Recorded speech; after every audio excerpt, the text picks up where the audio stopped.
Great value car, home and travel insurance. Go to the AA.ie. Cold and blustery tonight with some showers, most frequent across the north and west. Lowest temperatures of 1 to 4 degrees. And now you're up to date on News Talk. The Football Show on Off the Ball. With Paddy Power, the greatest football partnership since Shearer and Owen. I'm prepared to do anything I can to play for my country again. Do it then. What about your start to the game? It wasn't bad, was it? Why should an honest answer be a mistake? How can a modern day manager not have a mobile phone? Why should he? Now then, welcome along to the Football Show, and it is a busy one. So very shortly we'll talk to Pat Nevin about events at Anfield yesterday. We had live commentary of the game. Nathan and Stephen Kelly were there. We'll bring you some thoughts from Stephen Kelly too. Also at Anfield, and it was a good day in what has been a terrible 18 months, I'm sure, for the family in so many ways, was Shawn Cox alongside his wife Martina Cox. Martina spoke to Nathan yesterday pre-game, so we'll bring you some of that interview. And then Mick McCarthy. It is International Week, so we've got a long 10 days of it now. Well, this night next week, there'll be Ireland against Denmark. We'll bring you live commentary of that. So Mick McCarthy kicked things off today with a press conference. So we'll bring you some of what Mick McCarthy has been saying today. Let's start with Anfield, though. Pat Nevin with us in just a few moments. Reaction from both managers. Firstly, Pep Guardiola, as you can imagine when he spoke to the media, was being asked incessantly about the one thing he did not want to talk about. Mike Riley and his people, you have to ask them. Yeah, will not be nice after lose, you know. Ask to Mike Riley and the big bosses about that. Don't ask to me. You talk about the game. I'm not here to talk about the decision, the referee. So ask to them, my friend. So all the time you have to come here about everything, about the decisions, the referees or VAR, why is one day his hand and others not hand. Don't ask to me, ask to them. So knock the door, phone call, and maybe they can answer. Don't ask to me, please. I know the way we were champions last previous seasons. We did everything, so I'm so proud of that. So no, it's uncomfortable for me because it looks like, you know, Pep complains about it. So congratulations, Liverpool, you know, 3-1. So it's work about we can solve the second one or the third one or the chances we create to do it. That I would say maybe. Is not penalty, we missed the penalty, what would happen as him, I don't know what happened in the future. If it would happen there, if that moment the game happened, we never know what's happening in the future.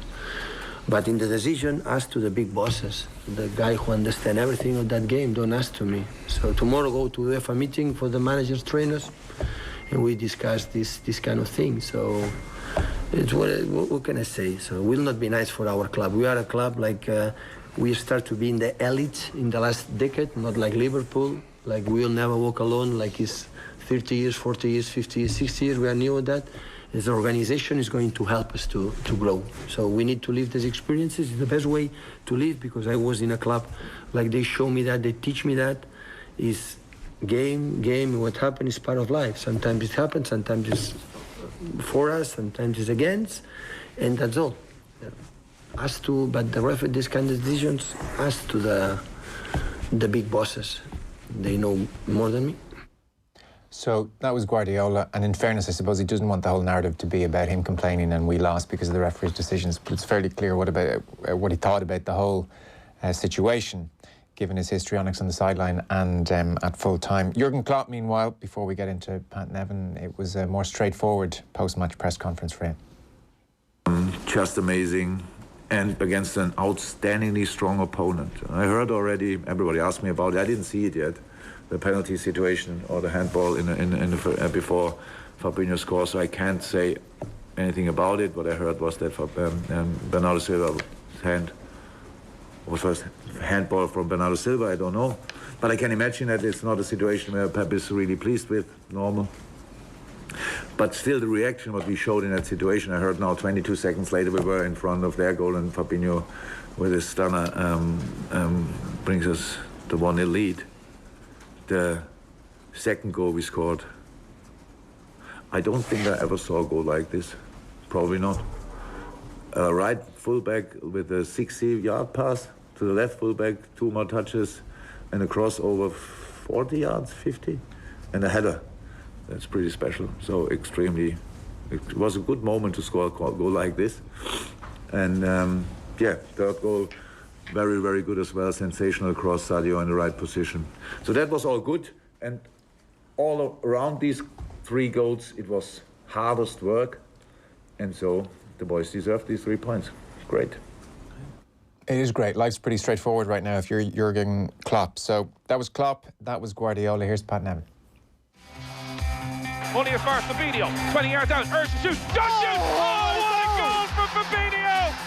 What a strike! Wow! From 25 yards out, right-footed, smashes the shot past Claudio Bravo. The Manchester City players instantly surround the referee. Could there be a penalty kick at the other end? It's going to go to VAR. There's some pushing and shoving as well. Liverpool, their first attack of the game, have scored. What a start! What drama! Pat, Nevin, come on in. It's been too long.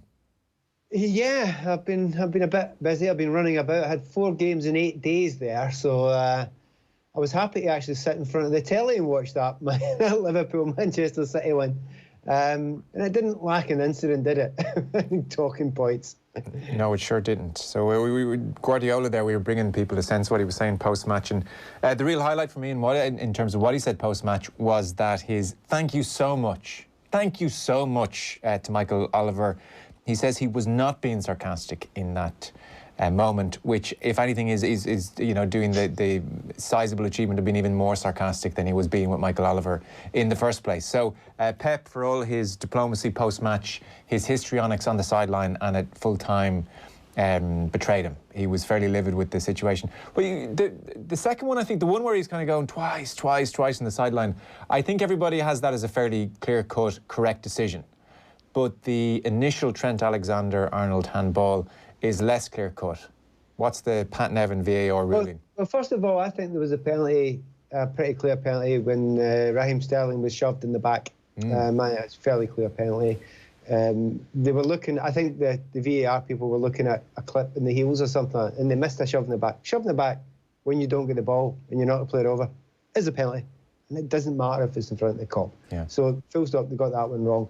But, you know, the referee didn't see it either. So, you talk about VAR. VAR just gave them another chance to see it, and it didn't help. It didn't change anything. The VAR was a real disappointment, the one which is the main one. You know, the fact that Liverpool then go up and score. This was the ideal that we were all talking about. What do you do if there's maybe a penalty, the other team breaks up the other end and scores? That was the big talking point before VAR started, and it was pretty simple. You check the other incident once the ball's in the back of the net, and if it was a penalty, you take it back. And it should have been. I was wary of it at the start when I watched it. So I watched it a few times. And the ball was actually possibly and maybe probably going to go through to Raheem Sterling, who was running in goal. Now, it definitely wasn't a deliberate handball, but it hit his hand and it was outstretched. Seriously? So that was one. The question, again, whether Bernard Silva actually managed to handle it onto it, that's another one as well. So can VAR clear that up? Well, if it had went to it, over to the corner, looked at the viewer himself, he could have made a decision and we'd all have understood it. But he didn't. And we were all in the dark. And that's just nonsense.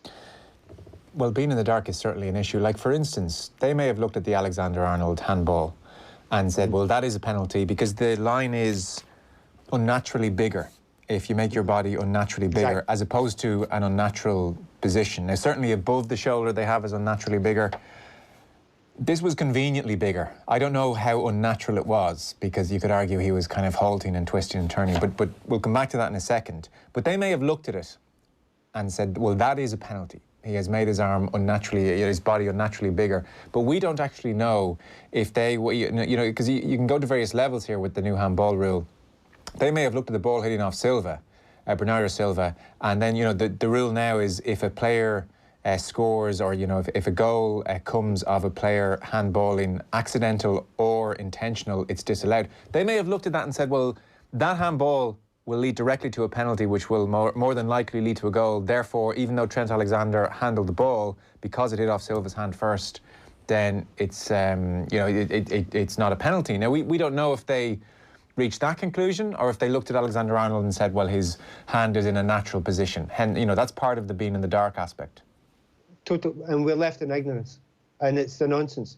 Now, the ruling, if Silva did, and which he did hit off his hand and goes on to Trent Alexander's hand, if they say that ruling and they make it clear to us, preferably at the time, I don't think you have a problem. I think everyone just shrugs their shoulders and says, hey, isn't it brilliant we've got VAR?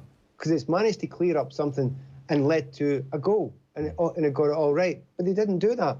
So we are, to some degree, still in the dark.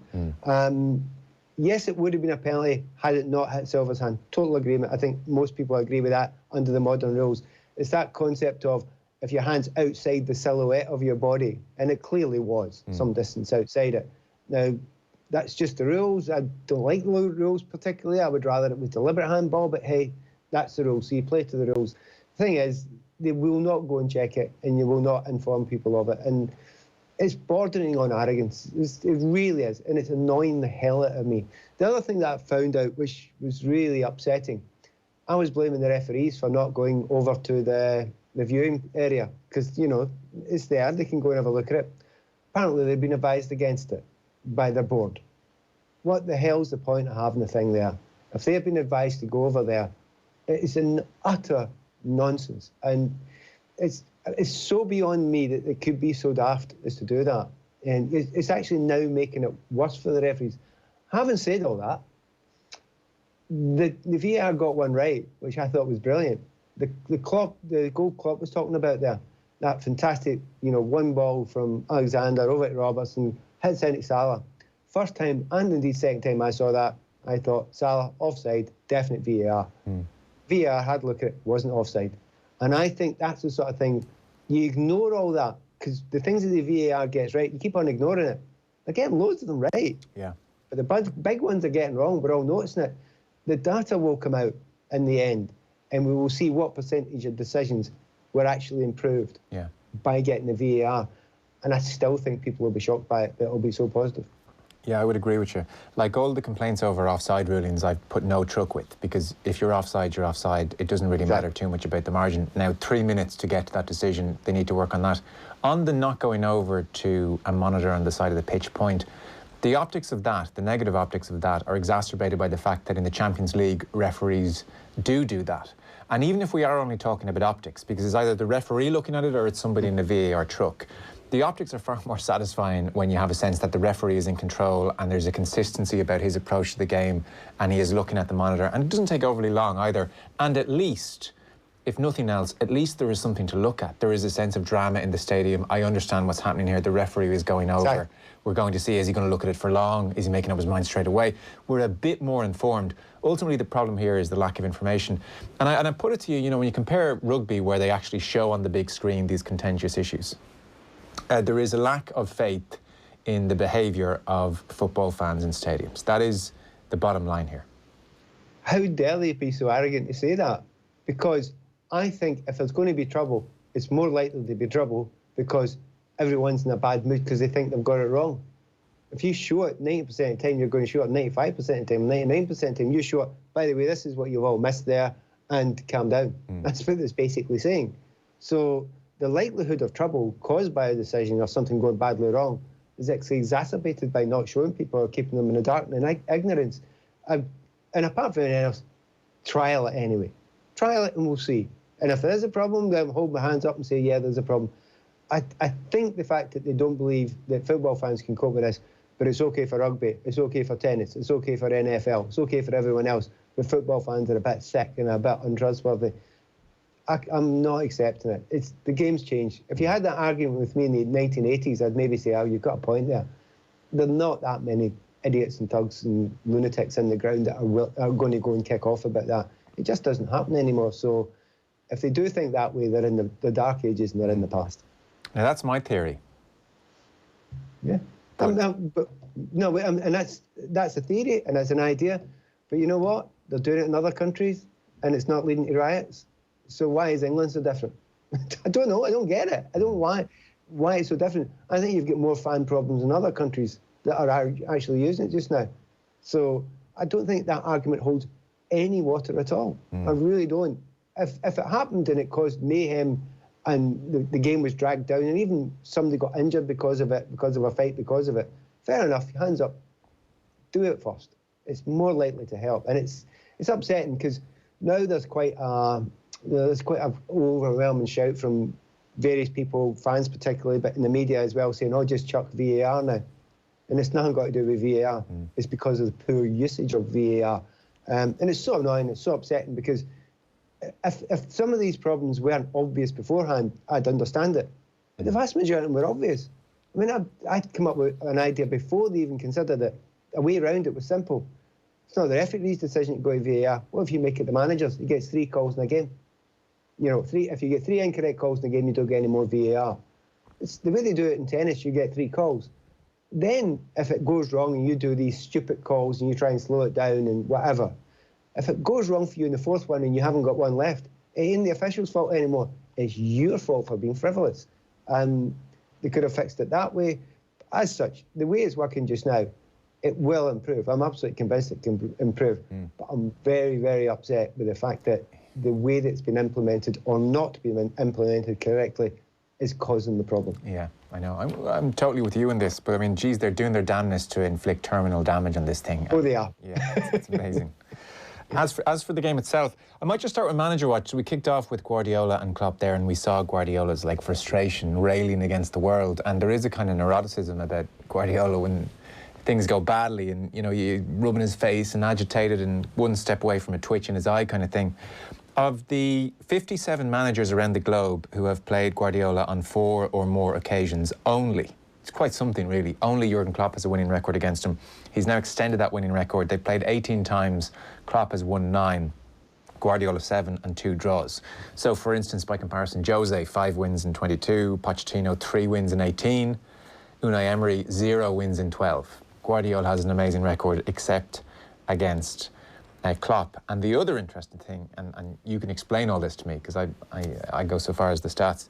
The other interesting thing is Klopp seems to be just about the only manager where he doesn't, Guardiola that is, shaded in terms of possession either. So one of the very first times a Guardiola team, if not the very, very first time a Guardiola team didn't have the majority of possession was in a Dortmund-Bayern game where it was 49-51. The only other 3 times, and certainly in English football, have been the Etihad in January, that brilliant 2-1 game, Community Shield, and yesterday. So on 2 fronts, just beating him, and then also in possession. Klopp seems to have Guardiola's number a little bit. Explain why. What's jumping out at you? Well, number one, there's a slight problem with the stats because some of the stats about some of the managers concerning the time he was at Barcelona, and Barcelona were unbelievable and beating everybody, and you know, so that skews it slightly. Yeah. But I don't think it takes away from the point. I think the overall point's right, that Klopp has got something. He's got 2 things in particular. Number one, he's got a hell of a good team. That kind of helps always. And number 2 is he is one of the best around, and he is very modern, and he is not spooked in any way by Guardiola and Guardiola's teams and his systems. He finds ways. He sometimes plays his own way against it, and he sometimes adapts a way against it. And I think as much as anything else, it's just that. You know, he's got a right good team, a right good bunch of players. And I look at them and they're fearless. They've also got Anfield behind them, which is a hell of a good thing. You go, I mean, I know he's done the business over at City as well, and to some degree at Bayern as well. But when you have Liverpool and you've got Anfield, there's something extra special it gives you, and particularly in those sort of games, it's extraordinary the effect that fan base can have, and that noise can have, and that whole stadium can have, and some of the players as well. And I thought it kind of jumped out a wee bit with some of the players at City. They kept on trying to play their own game, but you know, some of them were a wee bit distance away from, you know, the quality that they have been in the past. And they look like a unit a lot of the time, don't they? But they sometimes don't actually look like a unit against Liverpool. They fracture their play. They fracture that midfield dominance. I mean, they fracture that. That's where it all comes from Liverpool. So well done, Klopp. He knows that that's where they need to dominate the game. So you go and put your Ronaldos or Hendersons or Milner, who happens to be the time in this occasion it was Fabinho. He knows you need to fracture that, and he fractured it really, really well. And if you're looking at that team's weakest, we all know where they are weakest, Manchester City. They're weakest at the back. And if you can fracture the midfield, then all you need to do is try and keep a hold of the front, but also that gives you opportunities to do them in the back. And I think a bigger problem is just now, which is more what's happening at the moment with Manchester City, and it's becoming ever more obvious. Look at all the money that's been spent up front. there is just stupid amounts of money in these world-class players. And then you look at the back line and you go, really? Is that it? And it's, when you build a football team, you need to build a balance. And honestly, they're terribly balanced, but they were far, far too top-heavy. And you can be top-heavy as long as you've got all the ball. When you haven't got the ball, you can't be top-heavy. You'll get found out, and Liverpool found them out. Yeah. One of the other reasons which struck me about the Klopp-Guardiola dynamic is maybe that Klopp really, from his Dortmund days, and I presume mine's as well, I didn't see them as much clearly, but from Dortmund days he has been a market leader when it comes to the high press, gegenpressing. You know, he has perfected that, I presume. If you were to go to a man and you wanted a team to press, you would get Klopp to organise the press. And yesterday, not least with Bravo and goal, geez, you could just sense Liverpool smelled blood in that department. They were so uber confident of causing City trouble in that department. And that is like the Guardiola MO as well, to play out from the back. You can go back to that thing. This is not new. You know, many, many years ago, teams did the very similar thing, which was basically let the centre-back get the ball and squeeze them. You get the ball back, because most of them couldn't play. And it's not complex stuff, but, you know, it's been made much more extreme, and it's pointed now. And I think you talk about this gegenpress, he doesn't do it all the time anymore. Liverpool don't do that all the time. They do it at the right times now. If they kept on doing it that way, you saw that it was wrecking them. And it may well have cost them in past times, because they were doing that too many games in a row in this heavy metal football. It's kind of not heavy metal football all the time with them. It's sensibly and intelligently when you should do it.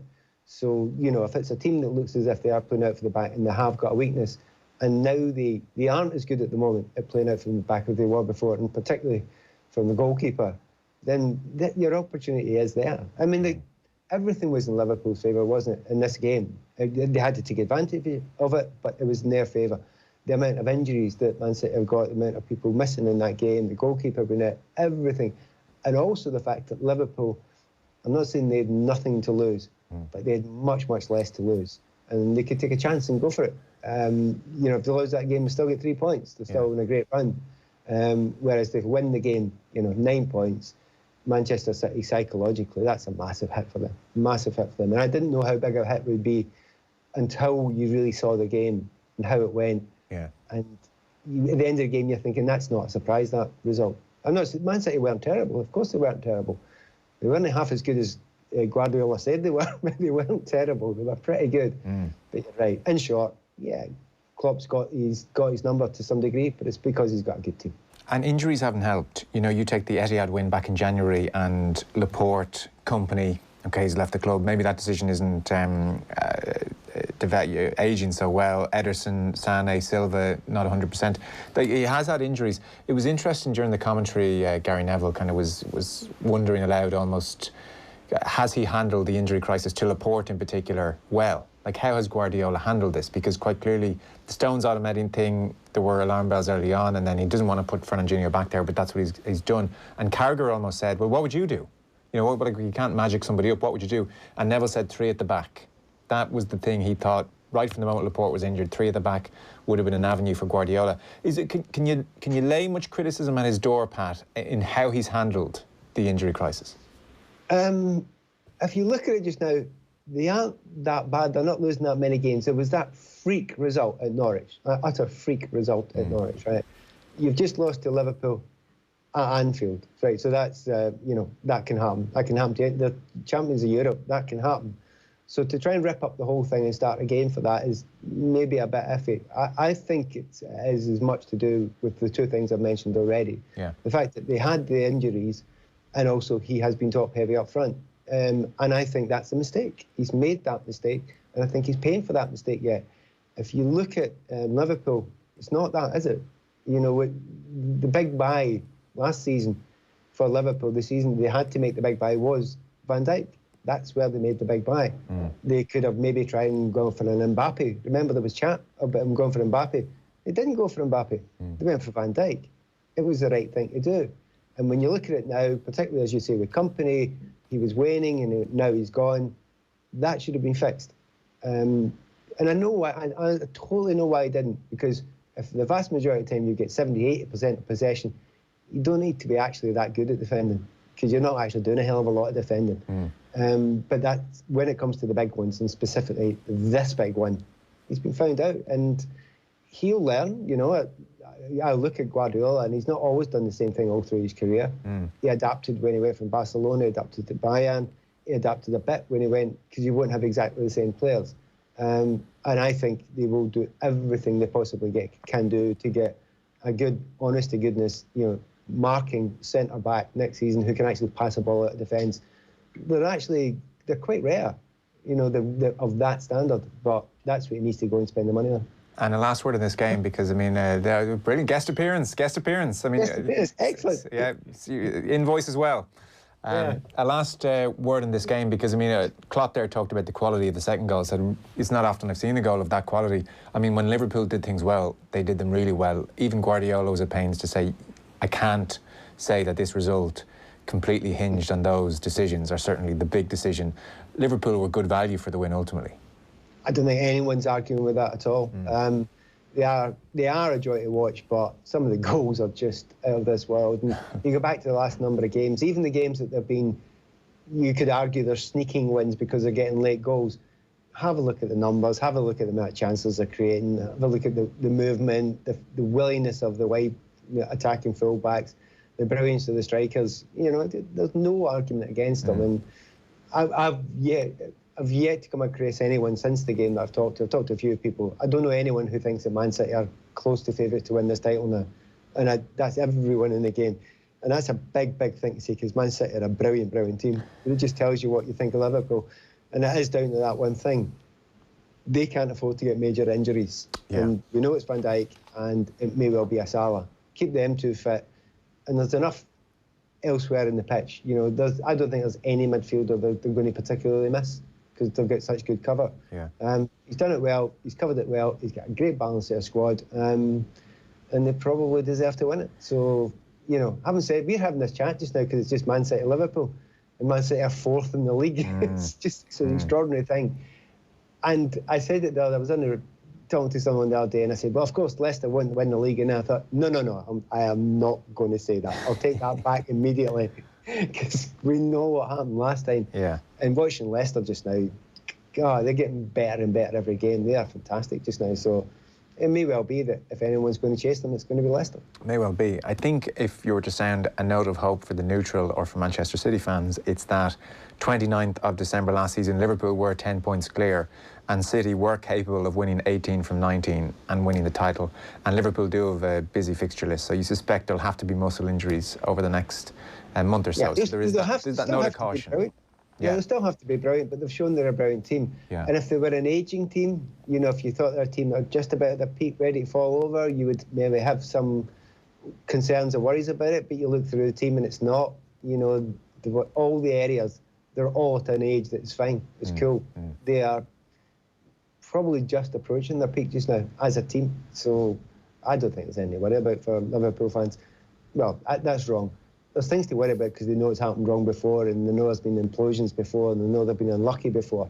But they're miles away, the favourites at the moment, and rightly so. Yeah, it looks that way. Pat, hang on, very quick break. I want to pick up with something with you on the far side. Back in 1 second with Pat Nevin. The Home Show. This week on The Home Show, the Irish housing market, vultures, cuckoos and all of the other elements. I'll be discussing them with economist Constantine Gurdjieff. Windows are a perennial topic on The Home Show. If our listener questions are anything to go by, we'll be joined by an expert from Fairco Windows to discuss. And architect Roisin Murphy will look at the challenges facing planners as climate experts warn against buying seafront properties. The Home Show with Sinead Ryan on News Talk. Download and subscribe to the podcast now at newstalk.com and on the News Talk app. What would you expect from the new Volkswagen Passat? An elegant dynamic exterior and spacious interior? Advanced driver assistance systems for easier, safer driving? A plug-in hybrid option for a cleaner, greener drive? Expect all that and more, so you can be more and do more. The new Volkswagen Passat. What did you expect? Search Volkswagen Passat. This Irish success story is brought to you by Guaranteed Irish. Home to Shawn O'Casey and W.B. Yates, Mountjoy Square is also home to DID Electrical's first store since 1968. Now employing 350 people in 23 stores nationwide and online at did.ie. DID continues to deliver, install and demonstrate the latest appliances and technology.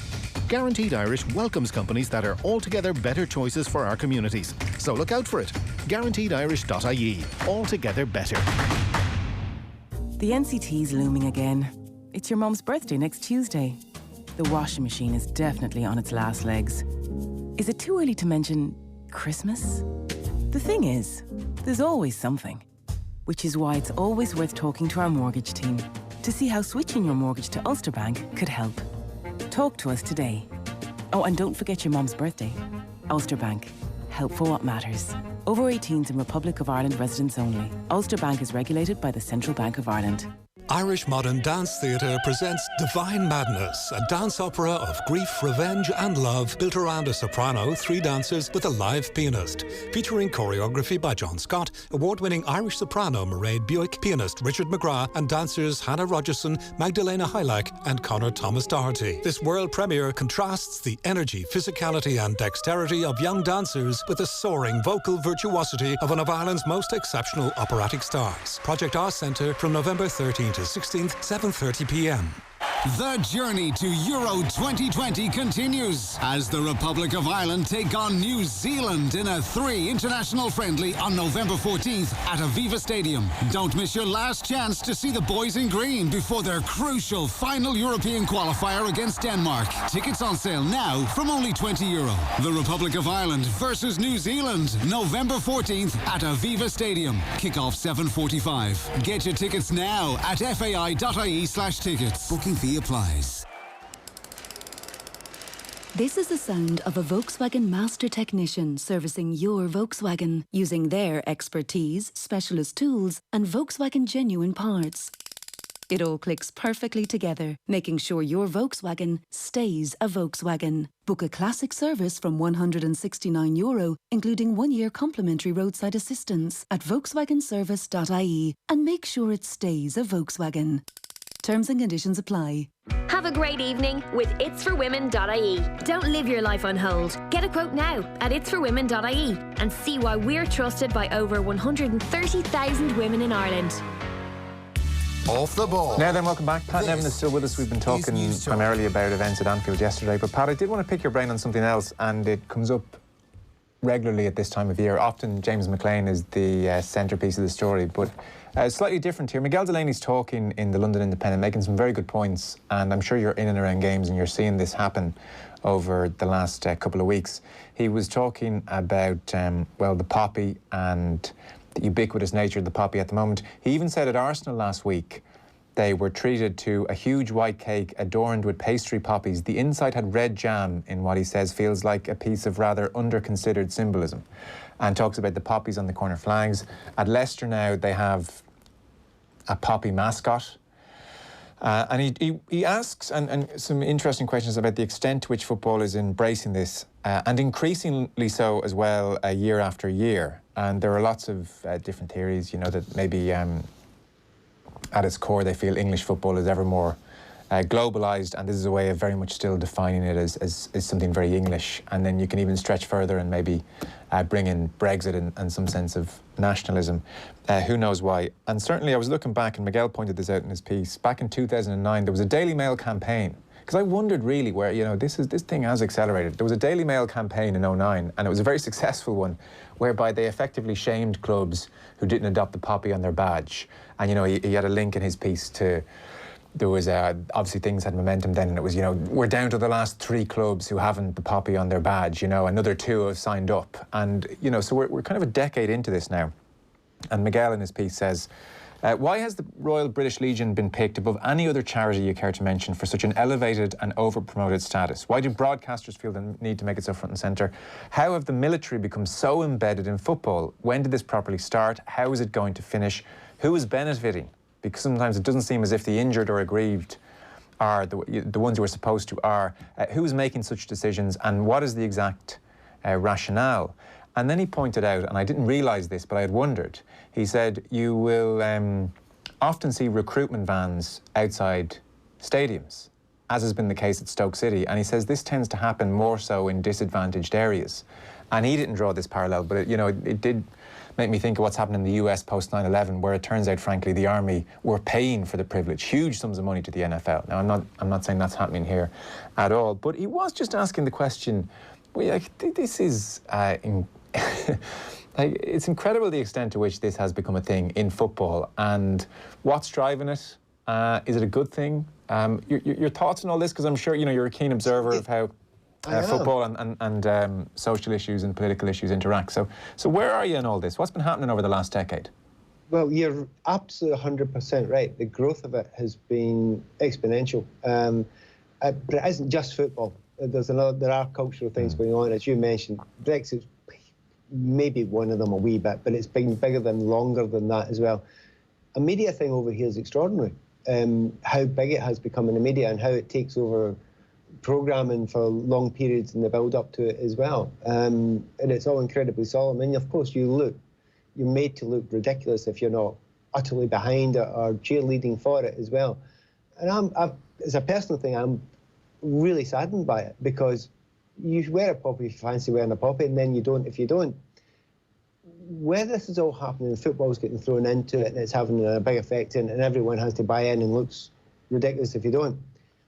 I'm not seeing the same thing as I walk about town. As I spend a lot of time in London, and people walking about, I would say there's probably less poppies hanging about in people's lapels than there used to be, and particularly in the young. So there's another thing of, they may feel that you think it's dying, or you think it's growing if you're watching TV and football.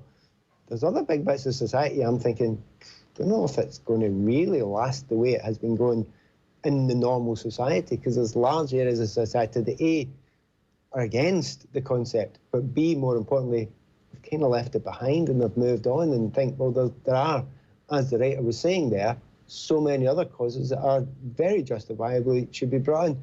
Now, the big argument you would make is, have a look at all the football clubs. There are plenty of other days they get behind. The anti-racism stuff, they'll get behind it. Chelsea themselves have got big anti-Semitism days. There are other days in it. It does hit you here, because on the other ones, you either take part or you don't, and then you shrug your shoulders and move on.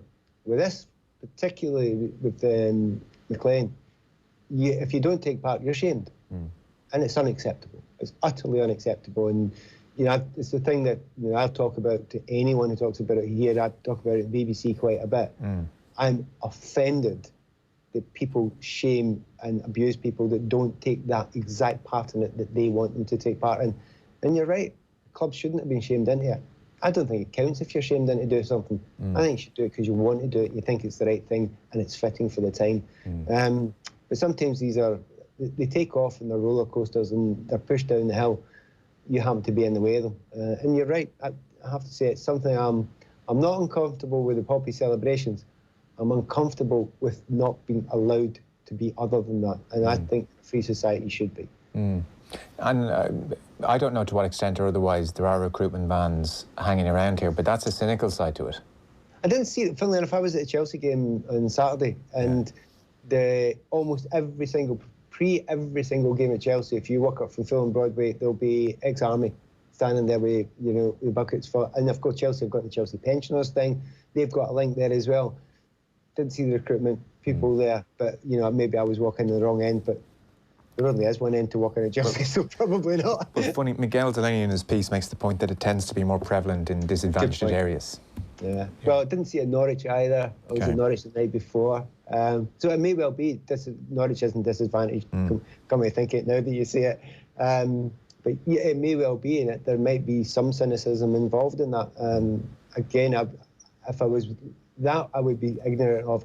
But that, I'm intrigued to go and try and find out more about. Yeah, so was I when I saw that, because it just did initially spark parallels with what's going on. Funnily enough, I don't know about you. I've not really heard any massive digs at any players this time. So there's not been that. There was a real sad moment. There was before the Chelsea game, there was a minute silence before it. And down there, they tend to really, it's impeccable the way, and most places, almost everywhere, it's impeccable. There's a real pride in the kind of silence that they have. 3 or 4 seconds from the end of it, somebody from one end shouted at the top of his voice through the silence. And, you know, it's crunching when you hear that. Now, and somebody else heard that a second later and shouted the W word at him for shouting. I didn't realise what he shouted. He'd shouted, "God bless them all." But it was just a moment of, you can't just leave it. You know, you can't, it was such a shame. Someone was trying to say he was onside it, and someone who says that word, and then the whole thing sounds just horrible and wasted and ruined, you know, for even the ones who care greatly about it. So it can be very uncomfortable, but on the other side, it actually can be quite moving for a lot of people as well, and I understand that completely. Yeah. Well, it's getting bigger every year, and the poppy mascots now, and it's that's where we are.